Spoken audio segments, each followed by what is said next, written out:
Hey guys, tonight we're slipping into the shadowy world of samurai sleep habits, where napping was less about rest and more about survival. Picture this. You're a 16th century warrior, wrapped in layers of silk and lacquered armor, trying to catch a few precious moments of shut-eye before dawn. But here's the catch. If you sleep too deeply, you might not wake up at all. So, before you get comfortable, take a moment to like the video and subscribe, but only if you genuinely enjoy what I do here. And hey, drop a comment with where you're listening from and what time it is there. Nothing like a global audience of sleepy history lovers, right? Now dim the lights. Maybe turn on a fan for that soft background hum, and let's ease into tonight's journey together. You're not just sleeping as a samurai, you're training. The first lesson? Moonlit vigils. Long before caffeine existed, these warriors perfected the art of staying awake for days, treating exhaustion like a spiritual exercise. Historians still argue whether this was sheer discipline or a form of self-torture. But one thing's clear. If you couldn't handle sleepless nights, you wouldn't last long in feudal Japan.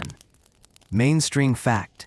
Samurai often pulled all-nighters before battles, believing alertness was a divine gift. Quirky tidbit. Some drank a foul-tasting paste of powdered wasabi root to stay awake. Imagine the nasal burn. And here's the kicker. They didn't just stare at walls. They meditated under the moon, reciting poetry to keep their minds sharp. Because nothing says warrior elite like whispering haiku to yourself at 3 a.m. You finally get permission to sleep, but there's a catch. Your bed, a wooden headrest. Your blanket, a 40-pound suit of armor. Welcome to the world of armor pillows, where comfort was sacrificed for the constant threat of ambush. Mainstream fact. Samurai often slept in their armor during campaigns, with special folding designs that allowed them to lie down without removing plates. Quirky tidbit. The wealthiest warriors lined their helmets with scented silk to mask the inevitable sweat stench. Imagine drifting off to notes of sandalwood and old leather. Historians still argue whether this was practical or just macho posturing. After all, you could technically remove your armor at night if you didn't mind potentially waking up headless. Some clans even had armor valets whose sole job was to help warriors in and out of their gear, the feudal equivalent of a butler untying your shoelaces. The real genius? Those curved neck guards doubled as makeshift pillows. Not that you'd actually get restful sleep. More like a series of micronaps between imagining enemy ninja creeping through the camp. The samurai's secret weapon against exhaustion wasn't just discipline. It was a steaming cup of matcha so bitter it could wake the dead. Forget your pumpkin spice lattes. This was tea as tactical equipment, brewed thick enough to stand a spoon in and timed with military precision. Mainstream fact. Zen monks introduced powdered green tea to samurai as early as the 12th century, creating a ritual that doubled as caffeine management. Quirky tidbit. Some warriors carried personal tea pouches blended with gold flakes. Because when you're about to face certain death, why not sip like royalty? Historians still argue whether the famed tea before battle habit was about alertness or superstition. Records show some commanders would deliberately spill their cup if the bubbles formed unlucky patterns. Imagine being a foot soldier, watching your general argue with his tea foam while the enemy approaches. The real kicker? They drank it cold during night watches. No cozy tea ceremonies here. Just a grim-faced warrior gulping bitter sludge from an iron flask. Squinting into the darkness for approaching threats. You finally drift off, only to find yourself in a battlefield dream so vivid it feels like prophecy. Samurai didn't just sleep. They treated dreams as divine messages, keeping meticulous diaries of every sword-clashing, dragon-riding, nocturnal vision. Mainstream fact. The tale of the Heike describes warriors altering battle plans based on dreams, including one general who avoided certain death because his dream self got stabbed in the exact spot he later reinforced with extra armor. Quirky tidbit. Some samurai paid monks to interpret their dreams using 12th century symbol dictionaries, where dreaming of a falling tooth meant impending betrayal, but dreaming of a persimmon meant good fortune unless it was rotten. Historians still argue whether these dream journals were early psychology or elaborate, self-fulfilling prophecies. After all, if you spend all day thinking about war and all night dreaming about it, is it really a vision or just your brain recycling trauma? The funniest part? The most feared omen was dreaming of losing your pants in public. Even legendary warriors woke up in cold sweat over that one. When sleep finally comes, you don't just curl up anywhere. You seek out one of the castle's secret napping nooks, designed for warriors who needed rest without ever being caught off guard. Picture hidden alcoves behind sliding panels, where the grooves in the wooden floors were deliberately uneven to amplify approaching footsteps. Mainstream fact. Japanese castles incorporated nightingale floors that chirped like birds when stepped on, not just for security, but to give dozing samurai audio cues of intruders. Quirky tidbit. Some lords installed fake hallways leading to dead ends, where assassins would get lost while half-asleep bodyguards listened for confused cursing. Historians still argue whether these architectural tricks were genius or paranoid overkill. After all, the average castle had more trapdoors than a kabuki theater, including some that dropped unwary nappers straight into storage cellars. The real luxury? The daimyo's personal sleeping chamber often had a hidden escape tunnel, which probably says something about how well feudal lords trusted their own guards. Even in sleep, a samurai's honor was at stake, especially when it came to the delicate art of snoring. Too loud, and you'd be mocked as undisciplined. Too quiet, and your comrades might mistake you for a stealthy assassin. The solution? A whole subculture of nighttime etiquette. Mainstream fact. Clan codes often specified acceptable snoring volumes, with some domains requiring offenders to sleep downstream of camp to avoid disturbing others. Quirky tidbit.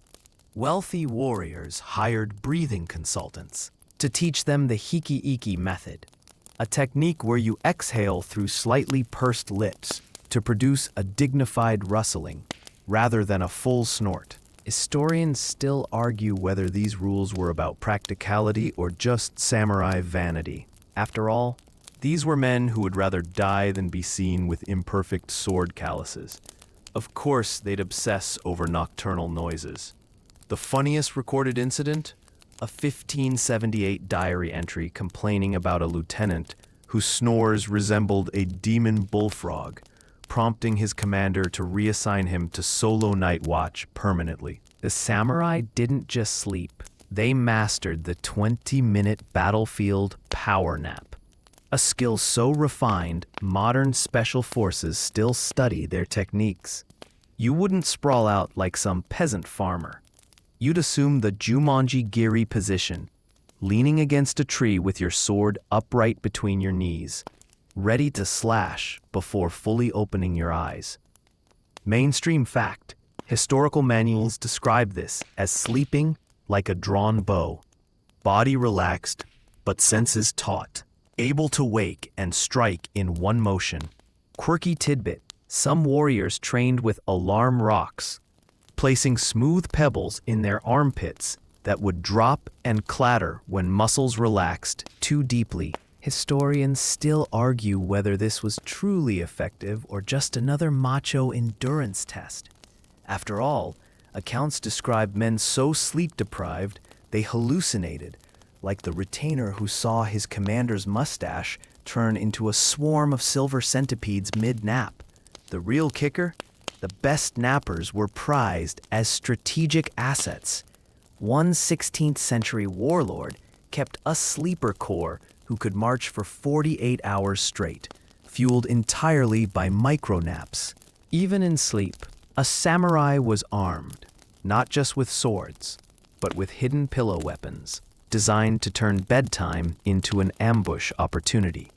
Your wooden headrest might conceal a dagger, poison pellets, or even a spring-loaded shuriken mechanism triggered by sudden movement. Mainstream fact: traveling warriors often used makura basami, specialized folding knives disguised as pillow ornaments, perfect for slitting throats without leaving the futon. Quirky tidbit: some paranoid lords slept with alarm kimonos whose sleeves were sewn shut. If you felt fabric tearing, someone was trying to restrain you in your sleep. Historians still argue whether these contraptions were common or just the feudal equivalent of doomsday prepping. After all, most assassination attempts happened at night, but also most assassins were just clumsy servants tripping over sake bottles. The most absurd example? A 17th century manual illustrates a pillow stuffed with exploding pepper packets, because nothing says good night sleep like the constant threat of seasoning-based warfare. Of course, not all nighttime disturbances came from human enemies.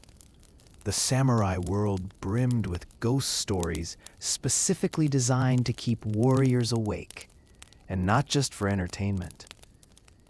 Every creaking floorboard became a vengeful spirit. Every owl's cry a portent of doom. Mainstream fact: many castles employed professional ghost storytellers whose job was to terrify guards into staying alert during night watches. Quirky tidbit: some warriors slept with Ofuda talismans stuck to their foreheads, not for protection, but because the peeling sensation kept them from dozing off. Historians still argue whether these tales were psychological warfare or genuine belief. After all, when your culture has yokai like the umibozu, a giant monk that capsizes ships, it's hard to blame anyone for sleeping with one eye open. The most ironic case: a famous general who mocked ghost stories until he sleepwalked into a moat, convinced a Kappa water demon was pulling him in. His men fished him out, but his dignity never recovered. When sleep refused to come, samurai turned to insomnia scrolls, boring bureaucratic documents, and agricultural manuals read specifically to induce drowsiness.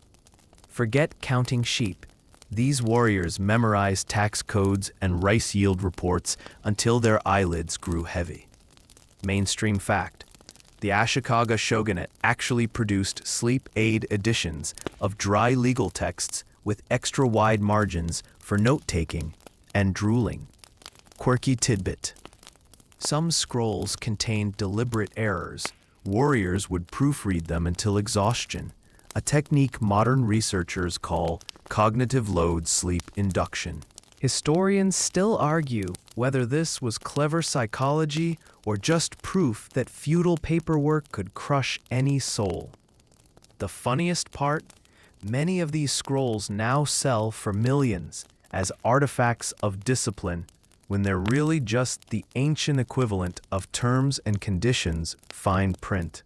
For the rare moments of true relaxation, nothing beat the bathhouse snooze, where weary warriors soak in wooden tubs until their muscles turn to jelly, then napped right there on the steamy cedar planks. Mainstream fact: samurai bathhouses often employed water whisperers who added herbs like camphor to the steam, part aromatherapy, part early chemical warfare against body odor.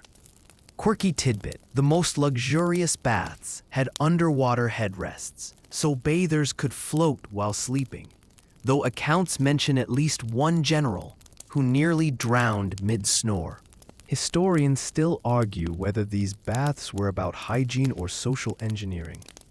After all, it's hard to maintain warrior pride when you're naked, pruny, and half asleep in a room full of other men doing the same. The best detail? Some lords installed sweat shelves above the baths where you could place your sword within easy reach, because even relaxation required weapon access. The most elite skill wasn't swordplay. It was sleeping on horseback, a talent so rare it became the stuff of legends. Picture this. You're dozing upright in the saddle while your horse follows the army's tail, trusting the beast to keep you from tumbling into a ditch. Mainstream fact: special sleeping saddles had extra high pommels and hip braces to prevent riders from sliding off mid-nap. Quirky tidbit: some warriors tied their top knots to the saddle horn, an early alarm system that yanked their head back if they started slumping too far. Historians still argue whether this was a real military tactic or just samurai showing off. After all, most accounts come from admiring biographers, the same people who claimed their lords could shoot arrows blindfolded while reciting poetry. The most plausible story? A messenger who allegedly rode 300 miles in 3 days by napping in 15-minute increments, arriving with his horse exhausted and his snoring rhythm undisturbed. When sleep was scarce before battle, samurai relied on warrior lullabies, not gentle nursery rhymes, but rhythmic chants designed to lower heart rates while keeping minds alert. Imagine a chorus of armored men humming in the darkness like a battalion of sleep-deprived monks.